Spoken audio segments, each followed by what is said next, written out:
Hey everyone, hope you're doing well. I just wanted to talk to you guys today about a couple of things I saw. One was on Reddit and the other one was in The Guardian that I feel like were very discriminatory about medical cannabis. So the first one is a flyer that New South Wales had the brainy idea of going door to door and giving out these flyers saying cannabis is still illegal. And threatening to arrest you if they smell cannabis coming from your home, and linking cannabis to antisocial behaviour. And this is it's absolutely shocking that they are bothering to pay money to flyer areas saying how dangerous cannabis is and basically spreading misinformation because they're saying cannabis is still illegal, and we all know that it's not for medical cannabis. And I think this is the kind of thing that can just do so much damage because it's literally brainwashing people into believing that cannabis is bad for society and cannabis is dangerous, and cannabis users are criminals.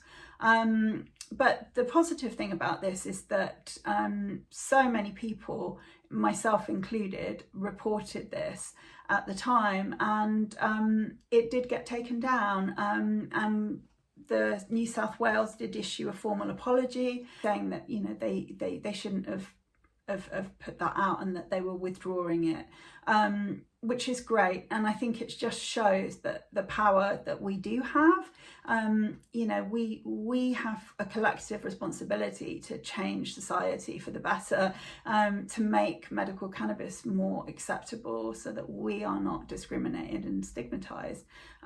So if you see anything like this or anything in the media that is discriminatory, please report it, because you might feel like it's not going to do any good if it's just you, but we are a growing community here, and we have a collective vision that we want society to accept us.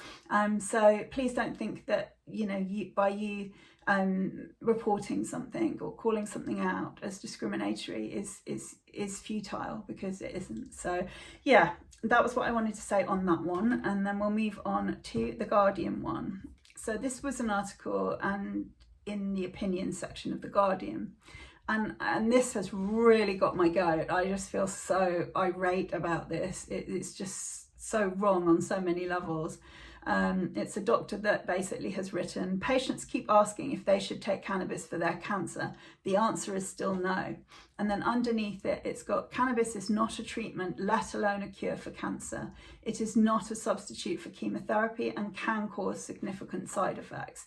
I mean, that alone is ridiculous. But saying it's not a treatment for cancer is so wrong, because I do understand that she's saying it's not a substitute for chemotherapy, but saying it's not a treatment, it is a treatment. It's actually a treatment on the NHS for nausea caused by chemotherapy, and it's one of the 3 drugs that are available for NHS prescription. So this is madness to put this. It is a treatment for the symptoms of cancer, and it is a treatment for the pain and other symptoms as well. So the first paragraph says cannabis is associated with significant side effects, and then it goes on to say acute side effects include sedation, euphoria, dizziness, vertigo, mood changes and hallucinations. For medical cannabis patients with chronic illnesses, be it mental or physical, the euphoria is the medicine. Like, it's what helps with depression. It's what helps lift our mood. It's what helps our mental health. And then the sedation is something that a lot of us really need. I, for one, have a lot of anxiety, so I need sedation. And also I have really severe insomnia, and it helps with sleep as well. So I really don't see that those are significant side effects. They are part of the medicine, the sedation and the euphoria. And the other ones, I mean, it certainly doesn't give me hallucinations. So it's probably if you're taking a very high dose, like you're eating a lot of edibles or something like that, or if you're very new to cannabis and you've taken too much. And then it goes and says long-term toxicity can affect the liver, heart and brain. I've never heard this. I've never heard that cannabis is toxic to the liver, heart and brain. This doctor doesn't cite where she's getting this information from. So, but I just feel like by trying to truss cannabis up as something with significant side effects, you know, it's madness when you think of the drugs that would be instead of cannabis, like opiates, benzodiazepines, like sleeping medications. These all have significant side effects and some of them can be life-threatening. Like with opiates, you can stop breathing.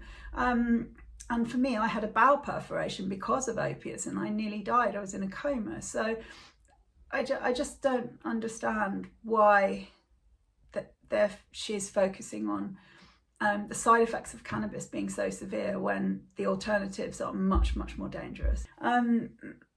It's very discriminatory. And then it says, in 4 randomized controlled trials focusing on cancer pain, cannabis did not provide significant benefit. This is why, outside of a clinical trial, guidelines do not recommend using cannabis for cancer pain relief. I find the whole chronic pain and cannabis thing so frustrating because I am a chronic pain patient and I have severe pain, like really severe pain. Like my gastro pain is like a 10 out of 10 pain. And you know, my rheumatoid arthritis pain is pretty bad as well at times. And my neuropathic pain from my degenerative disc disease is pretty severe at times as well. And I know that cannabis helps my chronic pain. And it's so frustrating because if there were more clinical trials that show how good cannabis is for pain of all different types, the sooner it's going to get on the NHS, because there's so many chronic pain patients. Because without those clinical trials, it's just anecdotal, like all the T21 evidence, and we need clinical trials and we desperately need them for chronic pain. Moving on to the next paragraph, the effect of cannabis on anxiety and depression is unclear. In a systematic review, no study addressed psychological symptoms in a robust way. Hence, experts make no recommendation about cannabis, and patients should try other means of managing the psychological sequelae of cancer. Again, this is like the chronic pain situation. There is such misinformation about cannabis and mental health, and the sooner medics get on board with the positive effects of cannabis on anxiety and depression and mental health conditions, the better. Because again, I'm a mental health patient and no drug has worked for me until I found cannabis. So it helps my anxiety like nothing else. It helps my depression like nothing else. And I think we are battling against decades of scaremongering and fear-mongering about cannabis causing psychosis and cannabis causing schizophrenia, and we're just not out of the woods yet with that delusional marketing from the government and the right-wing media. And again, it's a lack of clinical trials about mental health and cannabis that is the problem. We have tons of anecdotal evidence for mental health, but it's just anecdotal at this point. So that's really frustrating. This paragraph that says it does not benefit appetite and weight. Loss of appetite and weight is a disturbing fact for many cancer patients. Unfortunately, cannabis does not provide a benefit in either instance and hence should not be used. It does help appetite. It helps because it helps nausea. So if you're less nauseous and you're in less chronic pain, gastro pain, or but in terms of appetite, in terms of eating and consuming nutrition, it definitely does work. And I have a very severe bowel condition. I have gastroparesis. My whole digestive system is partially paralysed. The last sentence that bugs me is cannabis users should avoid driving. A meta-analysis found that cannabis users are at a significantly higher risk of being involved in car crashes. The percentages of car crashes involving cannabis and alcohol has risen sharply, turning this into a serious issue for oncologists to discuss with their patients. I can't comment on the statistics about car crashes, but I for one know that I'm a much better driver on cannabis because I'm less anxious and therefore I'm a lot more measured when I'm driving. But the main point that I want to make is that when you're a daily cannabis user and you're THC tolerant, you're not going to be impaired like somebody who has never taken cannabis before and they have it for the first time and then they go off driving. That's not the case when you're tolerant to THC. Your body gets used to it, your mind gets used to it, and you're not significantly impaired.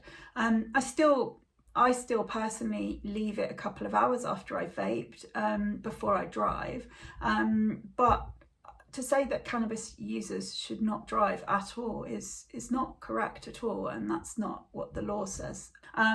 So yeah, I'm very disappointed with this. This has really got under my skin, this article, and it came out I think a couple of weeks ago, just after Germany legalized cannabis, and this is trying to offset all of the positive journalism that has come out of Germany legalizing it. I've seen a few good things. I even saw something on Talk TV, which is extreme right-wing media, but they had a really good segment about medical cannabis, and there's been some really good stuff on the radio, and yeah, basically this is not good for our cause, for medical cannabis patients' cause. So yeah, I just want to highlight those two things and just remind everyone to report things if you do see something that contains discriminatory language or stereotypes about cannabis users in general. Please report it because it does make a difference. So that's all I've got to say. Take care, guys. Have a good day. Bye.